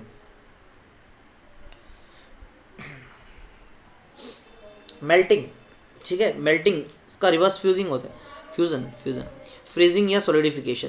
फेज चेंज सॉलिड का लिक्विड में बदलना उसको तो मेल्टिंग बोला, और इसके रिवर्स को फ्रीजिंग या सॉलिडिफिकेशन बोल देते हैं, ठीक है ना। Pressure is applied on ice, जैसे बर्फ़ पे अगर आप प्रेशर लगाते हो वो पिघल जाता है, मतलब प्रेशर लगाने से वो मेल्ट हो जाता है, ठीक है। और जैसे जैसे प्रेशर को हटाते हो वो वापस से जमना स्टार्ट हो जाता है, रेलिगेशन कहा जाता है। कोई खास ज़रूरी नहीं है। वेपराइजेशन, लिक्विफिकेशन सब पता ही होगा तुम्हें। वेपराइजेशन क्या होता है? लिक्विड का वेपर में बदलना, और लिक्विफिकेशन या कंडेंसेशन जस्ट उसका उल्टा होता है। सब्लिमेशन आपको पता होगा, सॉलिड का डायरेक्टली गैस में बदलना। जैसे कौन कौन बदलते हैं आपको ये भी बताना चाहिए। सॉलिड CO2 है ना, कार्बन डाइऑक्साइड, इसको ड्राई आइस बोलते हैं क्योंकि दिखने पर एकदम ड्राई होता है और बर्फ़ की तरह होता है, मेल्ट नहीं होता, सीधा गैस में बदलता है। उसके अलावा कैम्फर नाम सुना होगा, कैम्फर, कपूर बोलते हैं ना। तो ये दोनों सब्लिमेट होते हैं। अच्छा तुम्हें पता है गैस को सॉलिड में डायरेक्ट बदलते हैं उसको क्या बोलते हैं? कमेंट में लिख देना, मुझे बताना है आपने कि अगर गैसेज हैं वो डायरेक्ट सॉलिड में बदल रही हैं उस प्रोसेस को किस नाम से पुकारा जाता है, ठीक है। बता दोगे क्या या नहीं बता पाओगे? हाँ नहीं बता पाओगे, चलो कोई बात नहीं। आगे बढ़ते हैं हम अगले हमारे कंसेप्ट पे। भाई हीट ट्रांसफ़र, हीट ट्रांसफ़र का मतलब एक जगह से हीट को दूसरी जगह पहुंचाना है। तो क्या कोई तरीके हैं? मैंने कहा बहुत सारे तरीके हैं यार हीट को पहुंचाने के एक जगह से दूसरी जगह। तो कौन कौन से? ये 3 तरीके तो हैं यार मेन, हम नाम को देख पा रहे हैं यहाँ पर। पहला नाम अगर आप देख पा रहे हो वो है कंडक्शन, दूसरा क्या है कन्वेक्शन, तीसरा क्या है भाई रेडिएशन। 3 तरीके। सबसे फास्ट पेपर में आया हुआ सबसे फास्ट होता है रेडिएशन, और ये दोनों ठीक ठीक से हैं, मतलब ऐसे नहीं मैं बोल सकता ये स्लो है फास्ट है, depending upon the nature of the material. Okay, 1 by 1 समझिए तीनों क्या है। ऐसे इस एग्जांपल में दिख रहा होगा आपको, हाँ इसमें नहीं देखेंगे, आगे देखते हैं। कंडक्शन, भाई जब क्या होता है हीट एक पार्टिकल से दूसरे पार्टिकल जाए, दूसरे से तीसरे, तीसरे से चौथे, यानी हीट पहले को मिली, इसने दूसरे को दी, दूसरे ने तीसरे को दी, चौथे को दी, पांचवे। कोई खुद मूव नहीं कर रहा, वो जस्ट अपनी हीट को आगे पास कर रहे हैं। इस तरीके को कंडक्शन बोलते हैं। और ये कौन फॉलो करते हैं? कंडक्टर्स, जिनमें हीट ट्रेवल हो सकती है। इसमें एक्चुअल मोशन नहीं होता पार्टिकल का, सिर्फ हीट को ही कैरी करते हैं। लेकिन सारे अच्छे कंडक्टर ये ज़रूरी नहीं है, मेटल्स अच्छी कंडक्टर होती है, लकड़ी थोड़ी होती है। अब कॉपर की बात करें अच्छा है, ठीक है, सिल्वर ठीक है, सबकी अलग अलग प्रॉपर्टी होती है। कंडक्शन के मामले में मरकरी अच्छा नहीं है कंडक्टर, ठीक है। तो कंडक्टिविटी जो है इसी से आती है। फिर दूसरा आता है कन्वेक्शन। कन्वेक्शन में क्या होता है भाई, इसमें जिस पार्टिकल को हीट मिलती है वो हीट मिलने की वजह से खुद मूव होकर आगे की तरफ जाता है। और यहाँ ग्रेविटी का बड़ा अच्छा रोल है, बिकॉज हीट मिलने पर वो पार्टिकल हल्का हो जाता है, और हल्का होने से हल्का वो वाला हल्का नहीं, सुबह वाला नहीं, हल्का हो जाता है, और हल्का होकर वो ऊपर की तरफ जाता है, मतलब उठ जाता है, और उसको भरने के लिए दूसरा पार्टिकल वहाँ जाता है। या फिर ऐसे बोल सकते हो जिसको हीट मिली वो खुद मूव कर गया, वहाँ से चला गया, एक्चुअली में मूवमेंट होती है उस पार्टिकल की। इस मेथड को कन्वेक्शन कहा जाता है। जैसे तुम पानी उबालते हो तो तुमने देखा होगा जब भी पानी उबालते हैं ना तो नीचे बबल्स बनने स्टार्ट होते हैं, क्योंकि सबसे पहले इनको हीट मिलती है और ये बबल हीट मिलने की वजह से हल्के हो जाते हैं और ये ऊपर की तरफ जाते हैं। आपने देखा वो ऊपर की तरफ आ जाते हैं ना, तो यानी एक्चुअल में पार्टिकल्स का मूवमेंट होता है। और थोड़ा अच्छे से देखना है तुम ना, पोटेशियम परमैंगनेट डाल दो पानी के अंदर, जब पानी को उबालोगे पोटेशियम परमैंगनेट पार्टिकल्स है ना ऊपर की तरफ जाते दिखेंगे तुम्हें। रीज़न भाई मैंने बता ही दिया तुम्हें, ये कन्वेक्शन है। हाँ इसकी एप्लीकेशन बहुत है, ये हवाएं चलती हैं, ये जो ज्योग्राफी का फंडा है सारा इसी से होता है।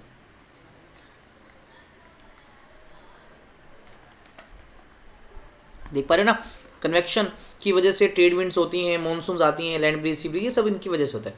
ज्योग्राफी में ज़्यादा अच्छे से पता होगा। एंड सबसे ज़रूरी सबसे फास्टेस्ट तरीका है रेडिएशंस का। रेडिएशन एक्चुअल में क्या होता है, एक्चुअल में रेडिएशन एक टाइप की वेव है जिसको मीडियम की रिक्वायरमेंट नहीं है, मीडियम हो ना हो कोई फर्क नहीं पड़ने वाला, ये पहुंच जाएंगे अपने आप, जैसे सन से तुम्हारे पास लाइट पहुंचती है, ठीक है। हीट ट्रांसफर का तरीका without heating and intervening medium, अंदर बीच वाला मीडियम भी कोई गर्म नहीं होगा, रेडिएशन एक जगह से पहुंचेगी दूसरी जगह, स्पीड ऑफ लाइट से चलती है, बहुत फास्ट होती है, वैक्यूम के अंदर स्पीड है, ये फास्टेस्ट मेथड है, ठीक है ना हीट ट्रांसफर का। परफेक्टली ब्लैक बॉडी, भाई एक ऐसी बॉडी जो अपने ऊपर गिरने वाली सभी रेडिएशन को ऑब्जर्व कर लेती है और एकदम से कैसा दिखता है, ब्लैक दिखता है, उसको परफेक्टली ब्लैक बॉडी बोलते हैं। वैसे सच में कोई होता नहीं है, ठीक है ना, कुछ ऐसा मान सकते हैं जो ट्रांसमिट भी ना करे, जो रिफ्लेक्ट भी ना करे, गिरने वाले को पूरे को पूरा ऑब्जर्व कर ले, वो परफेक्टली ब्लैक बॉडी है, दुनिया में कोई नहीं है। थर्मोडायनेमिक्स का अब छोटा सा पार्ट आता है, इसमें मैं आपको बता दूं बहुत रेयरली थोड़े क्वेश्चन आते हैं, और वहीं kinetic energy, kinetic theory of gases में भी बहुत रेयरली आते हैं, इसमें गैस लो जो है उन पे कुछ क्वेश्चन बन सकते हैं, वो केमिस्ट्री का पार्ट भी है, केमिस्ट्री का वाला भी पोर्शन इसी से हो जाता है आपका, ठीक है ना, कवर हो जाएगा इसे, करें। सबसे पहले लिखा जीरोथ लॉ ऑफ थर्मोडायनेमिक्स। अरे थर्मोडायनेमिक्स क्यों बोला यार, थर्मो मतलब हीट, डायनेमिक्स मतलब मोशन, जब हीट एक जगह से दूसरी जगह ट्रांसफर होगी तो इस ब्रांच में यार उसकी स्टडी करेंगे, इसलिए तो नाम दे दिया थर्मोडायनेमिक्स। अब जीरोथ लॉ क्या था यार, ये लोग कहते हैं कि अगर आपके पास तीन चीज़ें अगर मान लीजिए पहला और दूसरा आपस में थर्मल इक्विलिब्रियम में, यानी इन दोनों का टेम्परेचर अगर बराबर है, और अगर बोला ए और सी का भी टेम्परेचर आपस में बराबर है, ये भी थर्मल इक्विलिब्रियम में है, तो बी और सी भी थर्मल इक्विलिब्रियम में होंगे। अरे सर ये कौन सी नई बात बोल दी, राम तेरा दोस्त है, तेरा दोस्त श्याम भी है, तो राम और श्याम भी दोस्त हुए, और यही तो है जीरोथ लॉ, ठीक है। आगे बढ़े, चला इसने अच्छा एक चीज़ सुनना जरा, इसने क्या चीज़ दिया, जीरोथ लॉ ने आपको टेम्परेचर का कंसेप्ट दिया, बिकॉज दो चीज़ें थर्मल इक्विलिब्रियम में तभी आती है जब उनका टेम्परेचर सेम हो। तुमसे पूछ ले जीरोथ लॉ का इंपॉर्टेंस, किस चीज़ का कंसेप्ट दिया था आपको, उसने दिया था टेम्परेचर का कंसेप्ट। टेम्परेचर बेसिक चीज़ है, इसीलिए इसको जीरोथ नाम दिया गया। अब वर्ड आया सिस्टम, भी तूने ये कौन सा अच्छा सा सिस्टम बना रखा है। देखो फिजिक्स में अब हम गैसेस वैसेस की बात करेंगे, वैसेस तो कुछ होता नहीं, तो जब हम गैस की बात करेंगे तो लिक्विड की भी बात कर ही सकते हैं, मन पे डिपेंड करता है यार, मन की बात करेंगे हम तो। जिस भी चीज़ की तुम बात करोगे, जिसको भी तुम स्टडी कर रहे होगे, उसको तुम सिस्टम बोलोगे। क्या बोलोगे, सिस्टम। तो सिस्टम तीन तरह का होता है, ओपन, क्लोज्ड और आइसोलेटेड। ओपन मतलब खुला मतलब भाई ऐसा सिस्टम जिसके अंदर बाहर कोई आए कोई जाए कोई फ़र्क नहीं पड़ता, वो अपनी हीट बाहर दे सकता है, बाहर वाले से अपनी हीट ले सकता है, उसके अंदर मास आ सकता है, बाहर से मास आ सकता है। जैसे यार तुम्हें बोल दिया एक डिब्बा है, तो उसके अंदर एक गैस भरी पड़ी है, ठीक है भरी पड़ी है, अब डिब्बे का ढक्कन खोल दिया तो यार ये गैस अंदर बाहर जा सकती है और हीट भी अंदर बाहर हो सकती है, तो वो आपका ओपन सिस्टम है। क्लोज्ड, मान लीजिए वही डिब्बा लिया, उसके ऊपर ढक्कन लगा दिया तुमने, गैस उसके अंदर है, अब आपको पता है मास का तो ट्रांसफर नहीं हो पाएगा, लेकिन हाँ ये डिब्बा है, ठंडा हो सकता है, क्या पता गर्म हो, थोड़ी देर बाद ठंडा हो जाए, तो वो क्लोज सिस्टम है। और अगर आपने क्या कि इसी गैस को थर्मस में डाल दिया, मिल्टन वाली अच्छी यार सेलो कंपनी की एक बहुत अच्छी बोतल में डाल दिया, ठीक है ना, क्या देखोगे, ना ही तो वो हीट एक्सचेंज करेगा, मतलब जैसा टेम्परेचर अंदर है वैसा बना रहेगा, और ना ही उसके अंदर मास ट्रांसफर होगा, वो आइसोलेटेड होगा प्योरली। आज तक आइसोलेटेड भी कोई ढंग से नहीं होता ऐसा, अगर ऐसा होता तो एक बार थर्मस के अंदर कोई चीज़ डालते, चाहे 10-15 दिन तक वो गर्म ही रहती वैसे, पर ऐसा प्रॉपर होता नहीं। कोशिश रहती है कि हम बनाएं और हमें ऐसी चीज़ें मिल जाएं। ओके,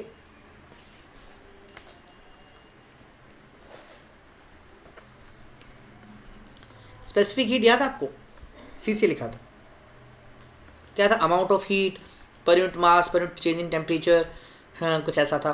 तो स्पेसिफिक हीट ना गैसेस के केस में दो तरह की होती है, एक कांस्टेंट वॉल्यूम वाली, एक कांस्टेंट प्रेशर वाली।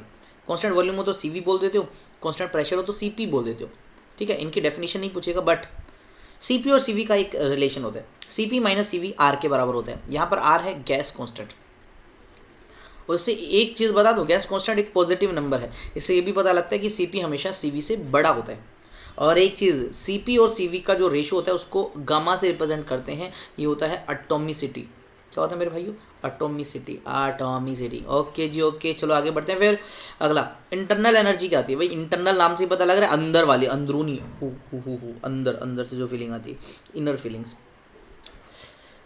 इंटरनल एनर्जी देखो क्या होता है, कोई भी एक सिस्टम है, मान लीजिए गैसेस की बात करें तो गैस की हो सकती है, लिक्विड हो सकता है, सॉलिड, कुछ भी हो सकता है। उसके अंदर जो मॉलिक्यूल्स होते हैं वो मोशन में भी हो सकते हैं, उन मॉलिक्यूल्स की अपनी एक पोजीशन भी हो सकती है एक दूसरे के रिस्पेक्ट में।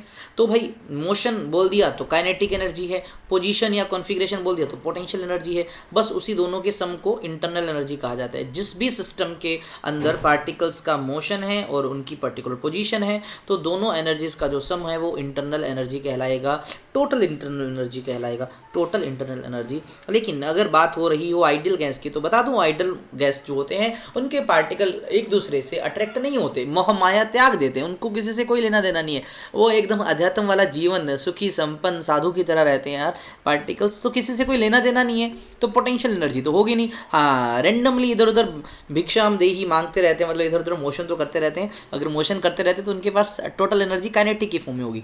हाँ जी बिल्कुल, यानी आइडियल गैस की टोटल एनर्जी सिर्फ और सिर्फ काइनेटिक एनर्जी की वजह से होती है। इसका फॉर्मूला होता है हाफ एम वी स्क्वायर, बिल्कुल वही होता है, लेकिन थोड़ा सा बदलने पर हमें ये मिलता है 3/2 mu R into T. Mu R को आप के बी लिख सकते हो, K B for Boltzmann constant, 3/2 into K B into T. यहाँ पर याद रखने वाली बात जो है मेरे भाइयों वो ये है कि भाई टेम्परेचर पे डिपेंड करती है। कुल मिला के बात आई टेम्परेचर पे डिपेंड करती है। अगर एक गैस का तुम टेम्परेचर बढ़ाते हो, उसके मॉलिक्यूल की इंटरनल एनर्जी बढ़ जाती है, वो तेज़ तेज़ भागते हैं, ठीक है ना। गर्म जो खाने की खुशबू दूर तक जाती है, ठंडे की नहीं जाती। एक रीज़न ये भी है, गर्म खाना उसके मॉलिक्यूलर मॉइस्चर ज़्यादा होगा, वो दूर तक पहुँच जाएंगे, ठंडे का नहीं जाएगा। पड़ोसियों के घर पे अगर कोई गर्मा गर्म चीज़ बन रही है तो आप मिनट में बता दो जी उनके घर तो आज पकौड़े बन रहे हैं, आलू के परांठे खा रहे हैं, वो तो समझ रहे हो।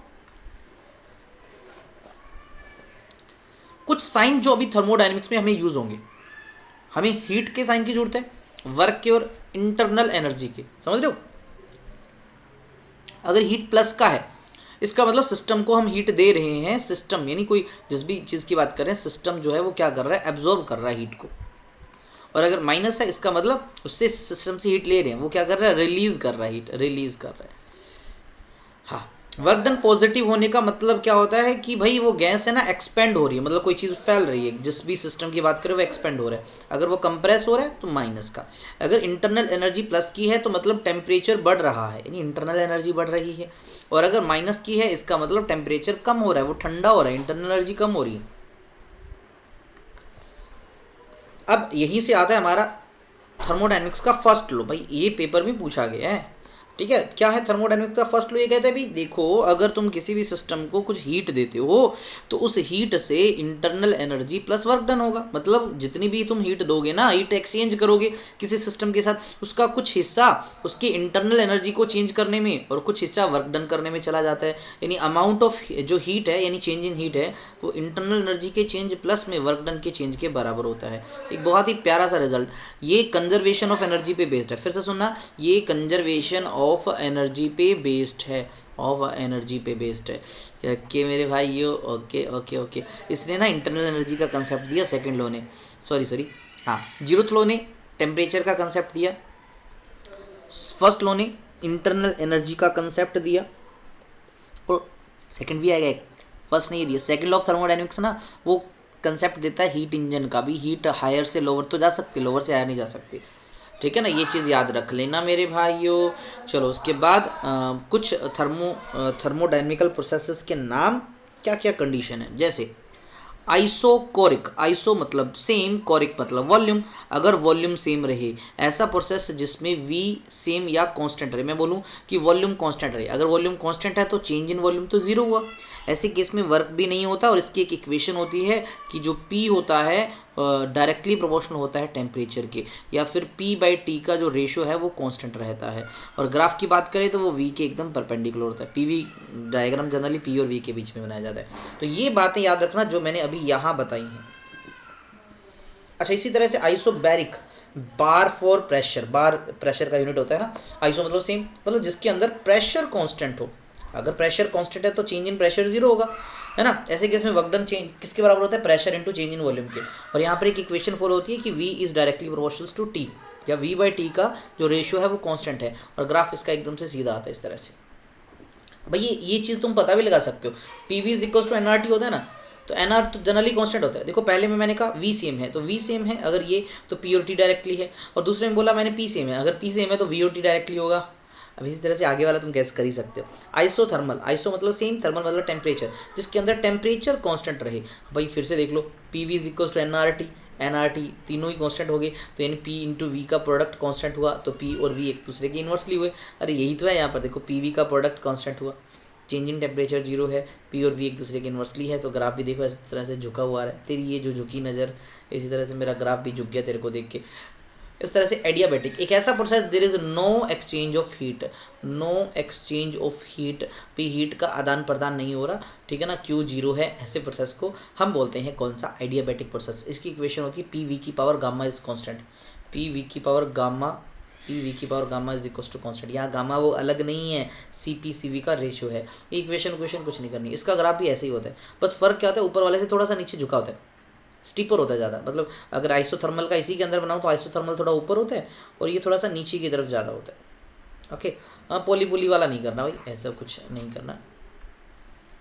Second law of thermodynamics, second law of thermodynamics क्या है? थर्मोडाइनमिक्स का सेकेंड लॉ एक्चुअल में दो स्टेटमेंट्स है, एक है केल्विन और प्लैंक की स्टेटमेंट और एक है क्लेसिस स्टेटमेंट। भाई क्या कहते हैं, दोनों ने कुल मिला के एक ही बात बोली, कहता है नो प्रोसेस, ऐसा कोई प्रोसेस पॉसिबल नहीं है जिसमें क्या हो, सारा का सारा रिजल्ट है वो absorption of heat from reservoir and complete conversion of heat work. बोले सर क्या बोल दिया, अरे तुम ऐसा कभी नहीं कर सकते कि किसी से जितनी हमने हीट ली हो उसको कम्प्लीटली तुम वर्क में बदल सकते हो, मतलब एनर्जी 100% वर्क करवा सकते हो। भी कोई मशीन ऐसी बनी नहीं है जिसकी एफिशिएंसी 100% हो। कुल मिला के ऐसे बोल रहा है कि भी किसी भी इंस्ट्रूमेंट की एफिशिएंसी 100% कभी नहीं होती, कभी नहीं होती। आज तक दुनिया में कोई ऐसा मशीन, कोई ऐसा डिवाइस नहीं बना जिसकी एफिशिएंसी 100% हो, जो पूरा का पूरा एनर्जी लेके वर्क करे। हाँ ऐसा होता है। क्लेसिस ने कहा भी देखो ऐसा पॉसिबल नहीं है कि आप कभी भी जो हीट को वो कोल्डर बॉडी से हायर में भेज दो, मतलब तुम लो टेम्परेचर वाले से हाई टेम्परेचर वाले में हीट अपने आप कभी भेज ही नहीं सकते। भेजा जा सकता है लेकिन तुम्हें उसके लिए एक्सटर्नल वर्क करना पड़ेगा, अपने आप कभी नहीं जाएगी। तो ये इसने कहा। और पहले को ऐसे भी बोला सकता है भी कोई भी ऐसा इंजन नहीं बना जो 100% क्या कर सके, हीट को वर्क में बदल सके। तो ये कुल मिला के कुछ बातें सेकंड लॉ ऑफ थर्मोडायनेमिक्स बोली। यहीं से फिर एक छोटा सा टर्म आता है भी ये हीट इंजन है क्या। हीट इंजन तो डुक डुक डुक डुक डुक डुक डुक वही होते हैं। अब हीट का इंजन क्या होगा जिसमें हीट डुक डुक डुक कर करे। अरे तुम्हारे बाइक के अंदर लगा होता है ना वो हीट इंजन ही तो होता है। क्या है, एक डिवाइस है जो कन्वर्ट करता है हीट एनर्जी को किसके अंदर, मैकेनिकल को। अरे तुम उसके अंदर फ्यूल डलवाते, पेट्रोल डलवाया होगा, अरे 100+ जा चुका है। और आज एक शायद कुछ स्टेट में आज सस्ता भी हुआ है पेट्रोल, हमारे तो 10 से 12 रुपये सस्ता हुआ है पेट्रोल अभी, लेकिन शतक मार चुका है ना। पेट्रोल डालते हो, डीजल डालते हो, वो CNG पे व्हीकल चल रहे हैं आजकल, कुछ LPG पे भी चलाते हैं आजकल, इलेक्ट्रिकल भी चल रहे हैं। अरे सबका काम क्या होता है भाई, वो हीट एनर्जी तो देता है। फ्यूल जो होता है वो हीट एनर्जी देता है, इलेक्ट्रिकल को छोड़कर या टेस्ला टुस्ला वाली उनको छोड़कर, इलेक्ट्रिकल व्हीकल्स को छोड़कर जनरली जो फ्यूल होता है उससे हीट एनर्जी मिलती है। और हीट एनर्जी को मैकेनिकल में बदला जाता है टायर को घुमाने के लिए। टायर घूमेगा, व्हीकल घूमेगा, तुम बाइक को भगाओगे तेजी से, ठीक है। अच्छा जी, करता क्या इसका, बेसिकली इसमें 3 पार्ट होते हैं। किसी भी, वैसे तो इंजन को खोल के देखोगे उसमें हजारों छोटे छोटे पार्ट्स होंगे, सबका अलग अलग काम है, लेकिन बेसिकली मतलब छोटे छोटे बच्चों को समझाने के लिए 3 मेन पार्ट होते हैं। एक होता है सोर्स जो लगातार हीट एनर्जी प्रोवाइड करता है, जो हमारा जनरली फ्यूल ही होता है, ठीक है, उसको हॉट रिजर्वोयर बोल देते हैं या सोर्स बोल देते हैं। एक वर्किंग सब्सटेंस जो भी गैस वैस होती है जो पिस्टन को चलाने में हेल्प करती है। और एक होता है कोल्ड रिजर्वोयर, मतलब जो बची हुई हीट होती है एक्स्ट्रा, वो जिसको दी जाती है, जनरली हमारा सराउंडिंग होता है, एनवायरनमेंट, इसको सिंक बोला जाता है।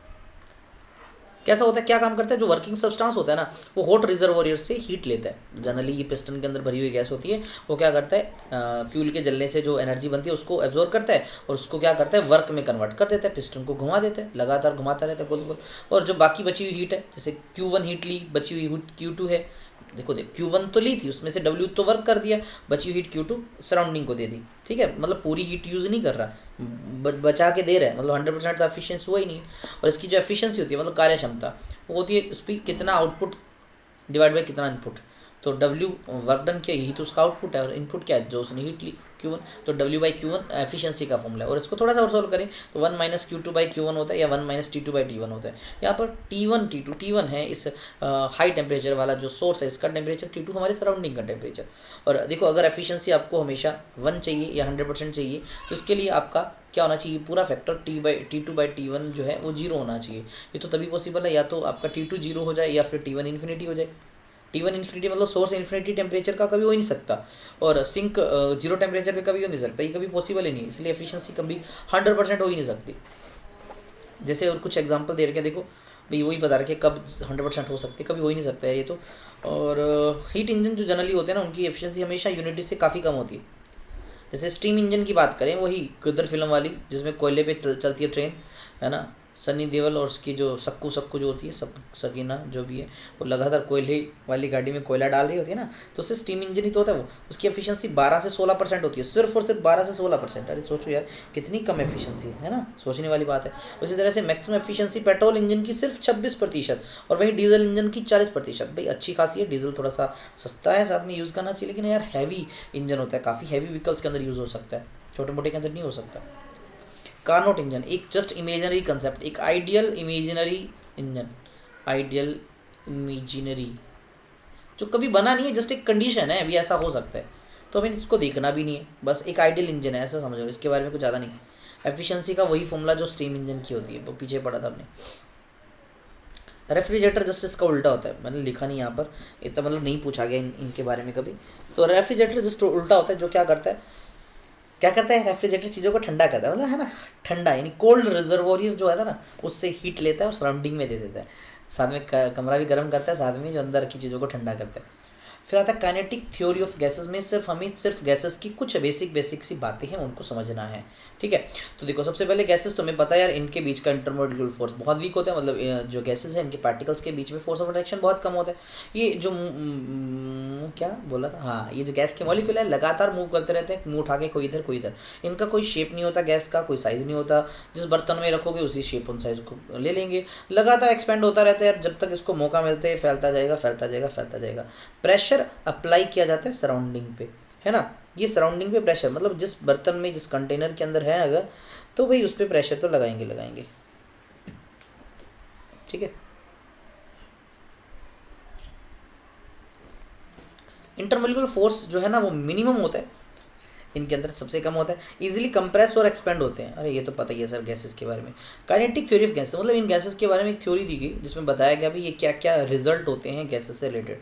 तो कुछ बातें देर के जैसे कहते हैं कौन कहते हैं भाई, हम ही तो बोलते हैं कि एवरी गैस जो है ना वो छोटे छोटे स्मॉल पार्टिकल से मिलके बने, जिनको मॉलिक्यूल्स बोल देते हैं, वो लगभग सारे एक जैसे होते हैं अगर एक ही गैस के, जैसे हाइड्रोजन गैस के सारे मॉलिक्यूल एक जैसे, ऑक्सीजन के सारे मॉलिक्यूल एक जैसे, और अलग अलग गैसेस के अलग अलग, ये आइडेंटिकल होते हैं, से शेप में स्फीयर होते हैं, रिजिड होते हैं, ऐसे नहीं प्लास्टिक की कन्फेटी बोला दबा लो, स्माइली थोड़ी है, इलास्टिक पॉइंट्स मास होते हैं, मतलब इनका कोलिजन भी इलास्टिक होता है, इनके बीच का डिस्टेंस बहुत थोड़ा होता है, मतलब दो मॉलिक्यूल के बीच का डिस्टेंस काफ़ी थोड़ा होता है, लेकिन इनके साइज़ के कंपैरिजन में बड़ा होता है। वॉल्यूम बहुत थोड़ा होता है इनका एक्चुअल में, मॉलिक्यूल लगातार मोशन कर रहे होते हैं हर पॉसिबल वेलोसिटी से, हर पॉसिबल डायरेक्शन में, कोई लेफ्ट कोई राइट, कोई ऊपर कोई नीचे, आगे पीछे दाएं बाएं इधर उधर, हर तरफ घूम रहे होते हैं यार। इनकी मॉलिक्यूल की स्पीड 0 से लेकर इन्फिनिटी कुछ भी हो सकती है, ऐसा नहीं कि सभी एक ही स्पीड से घूम रहे हैं, ना भैया ना, कोई किस स्पीड से कोई किस स्पीड से।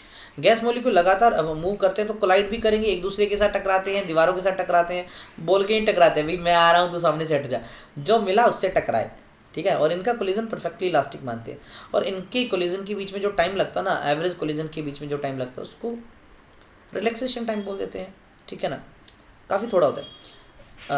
लेकिन एक चीज़ खास है, number of collision per unit volume same रहते हैं, मतलब हर एक सेकंड में, या हर एक सेकंड तो नहीं बोलूँगा, हर 1 मीटर क्यूब वॉल्यूम के अंदर होने वाले कोलिजन सेम है।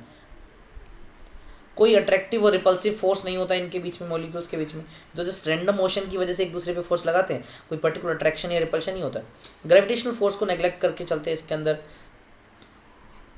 लगातार दीवारों के साथ भी टकराएंगे, दीवारों के साथ टकराएंगे तो दीवारों पे फोर्स लगाएंगे, प्रेशर लगाएंगे। इसके प्रेशर पे एक बार फॉर्मूला आया हुआ है, प्रेशर के फॉर्मूला पे एक बार क्वेश्चन आया हुआ है, आगे आ जाएगा। गैस से रिलेटेड कुछ लॉज है, जैसे बॉयल्स लॉ, अरे सुना होगा बॉयल्स लॉ, है ना। फिर टेम्परेचर जब कांस्टेंट होता है तो पी कांस्टेंट होगा, या वी पी के इन्वर्सली होगा, भाई यही है तुम्हारा बॉयल्स लॉ। चार्ल्स लॉ क्या कहते हैं भी, अगर तुम प्रेशर को कांस्टेंट रख दो तो वॉल्यूम और टेम्परेचर एक दूसरे के डायरेक्टली होगा, या वी बाई टी कांस्टेंट होगा, ये तुम्हारा चार्ल्स लॉ है। एवोगाड्रो लॉ कहते हैं, एवोगाड्रो लॉ क्या बोलते हैं भी, अगर तुमने क्या किया, प्रेशर वॉल्यूम टेम्परेचर दो गैसेस के बराबर कर दिए तो उसके नंबर ऑफ मॉलिक्यूल्स भी बराबर हो जाएंगे, N1 N2 भी बराबर हो जाएंगे। क्या बेसिक सी बात बताई। Grams law of diffusion, grams law of diffusion क्या भी, देखिए दो गैसेज हैं या कोई एक गैस है, अगर उसमें कोई चीज़ डिफ्यूज़ हो रही है, डिफ्यूज़ मतलब मिक्स हो रही है, तो जो रेट ऑफ डिफ्यूजन होता है ना वो उसकी डेंसिटी की इन्वर्सली है। जितनी ज़्यादा डेंस गैस होती है उतना रेट ऑफ डिफ्यूजन कम होता है, और डेंसिटी अगर गैस की कम है वो बहुत जल्दी डिफ्यूज़ होगी, मिक्स हो जाएगी।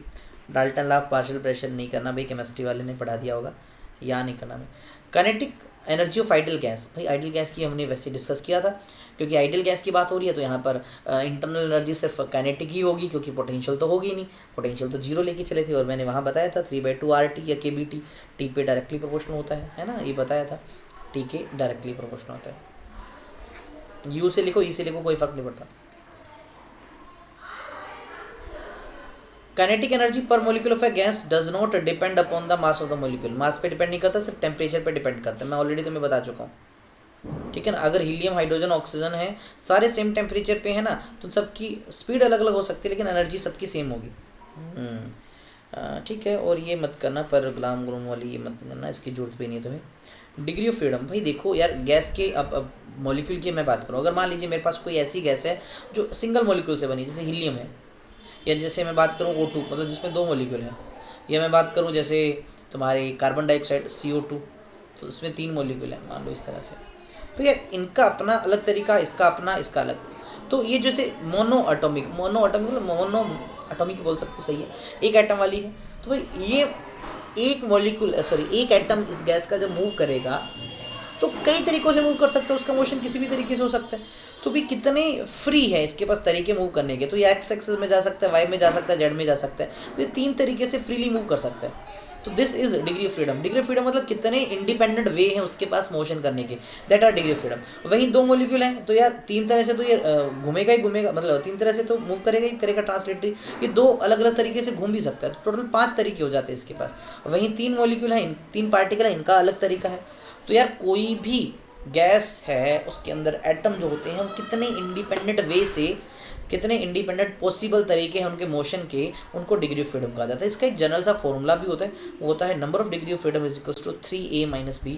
3a - b, यहाँ पर a है नंबर ऑफ एटम्स कितने हैं, और b है उनकी रिलेशंस, मतलब अगर एक से ज़्यादा है तो उनकी क्या आपस में रिलेशन है या नहीं है, ये वो है यहाँ पर, ठीक है। और डिग्री फ्रीडम कितने तरह के हो सकते हैं, मतलब किस तरह से मतलब मूव किया जा सकता है, स्ट्रेट लाइन मूव किया जा सकता है, रोटेशनल हो सकता है, वाइब्रेशनल हो सकता है। इसी एक छोटी सी लिस्ट है, देखो डायरेक्ट याद रखना है। मोनोएटॉमिक गैस है, मतलब एक एटम वाली, जैसे हीलियम है, नियोन है, आर्गन है, तो इसमें A1 ही होगा, मतलब एटम तो एक ही है इसके पास। अब एक की किसी के साथ रिश्तेदारी तो होगी नहीं, बेचारा अकेला है, रिश्तेदार कहाँ से बनेगा उसका, तो F निकालो, अब 3 ही आएगा ना। F होता है 3a - b, तो 3 × 1 - 0 तो 3 आएगा। इसके पास 3 डिग्री ऑफ फ्रीडम होते हैं। तो कुल मिला के आपको डायरेक्ट क्वेश्चन क्या बना, भाई कितने number of degree of freedom होते हैं एक मोनोएटॉमिक गैस में, या हीलियम के कितने डिग्री ऑफ फ्रीडम है, नियोन के कितने, अरे सर 3 है। वहीं अगर तुमसे डायटॉमिक के पूछ लिए, 2 एटम वाला, जैसे H2 आ गया, O2 है, N2 है, Cl2 है, कार्बन मोनोऑक्साइड है, 2 एटम वाले है ना, तो 2 एटम है तो यार रिश्तेदारी तो दोनों के बीच में एक निकली जाएगी। तो नंबर ऑफ एटम इस बार 2 है, रिलेशन इनके बीच में 1 है। फॉर्मूले में पुट करो 3 × 2 - 1, आपके पास 5 आ जाएगा। तो डिग्री ऑफ फ्रीडम 5 है। तो 3 तरह से स्टेट मूव कर सकता है, 2 तरह से रोटेट कर सकता है। वहीं ट्राइएटॉमिक और नॉन लीनियर, मतलब 3 एटम है लेकिन उनका शेप नॉन लीनियर है, ऐसे ट्रायंगल जैसा शेप है। तो अगर ट्रायंगल जैसे शेप है तो कितनी रिलेशन होगी, इनमें एक रिश्तेदारी, इनमें और इनमें 3 रिश्तेदारी आ चुकी है, तो इनकी रिलेशंस 3 हो चुकी हैं और 3 ही एटम है। फॉर्मूले में पुट करोगे तो डिग्री ऑफ फ्रीडम 6 आएंगे। और वहीं पर अगर ट्राई एटॉमिक लीनियर की बात करें, मतलब स्ट्रेट लाइन है, तो रिश्तेदारी 2 ही निकलती है, तो डिग्री ऑफ फ्रीडम 7 आ जाएंगे। तो इस तरह से ये आपने कुछ कॉमन से याद करने हैं, ज़्यादा याद नहीं करने आपने, ठीक है। बस इतना ही से था। हाँ सर, हमारा हीट और थर्मो KTG आपने करवा दिया है। अब सुन लो वेव एंड ऑसिलेशन, उसकी वीडियो भी आज आपको मिलेगी। एंड साथ में सुनना, कल मतलब हमारा जो 1 शॉट रहेगा, आगे हमारा 1 शॉट रहेगा, उसमें हम करेंगे इलेक्ट्रोस्टैटिक करंट, इलेक्ट्रिसिटी, मैग्नेटिज्म। अरे मेरे भाइयों सही सुन रहे हो, इलेक्ट्रोस्टैटिक करंट, इलेक्ट्रिसिटी, मैग्नेटिज्म और AC के कंसेप्ट, ये सारे कर लेंगे। फिर हमारा ऑप्टिक्स और मॉडर्न फिजिक्स, देन हमारा कंप्लीट फिजिक्स हो जाएगा। तो यार लाइक एंड शेयर करते रहना, तुम्हारा प्यार सपोर्ट यूं ही दिखाई रखना यार, कमी नहीं होनी चाहिए। आज एक और वीडियो आने वाली है, चिंता ना करो, 2 है, ड्यूरेशन इसका 50-60 मिनट का है, लेकिन आगे वाली वीडियो भी है आपके लिए, और बहुत कुछ है मेरे भाइयों। लाइक एंड शेयर करते रहो। चैनल पे नए आए हो, सब्सक्राइब नहीं किए तो यार कोई मतलब तो नहीं है यार, सब्सक्राइब कर ही दो, इतना तो बनता है। तो मिलेंगे अगली वीडियो में, तब तक हंसते रहें, मुस्कुराते रहें दोस्तों। जय हिंद, जय भारत।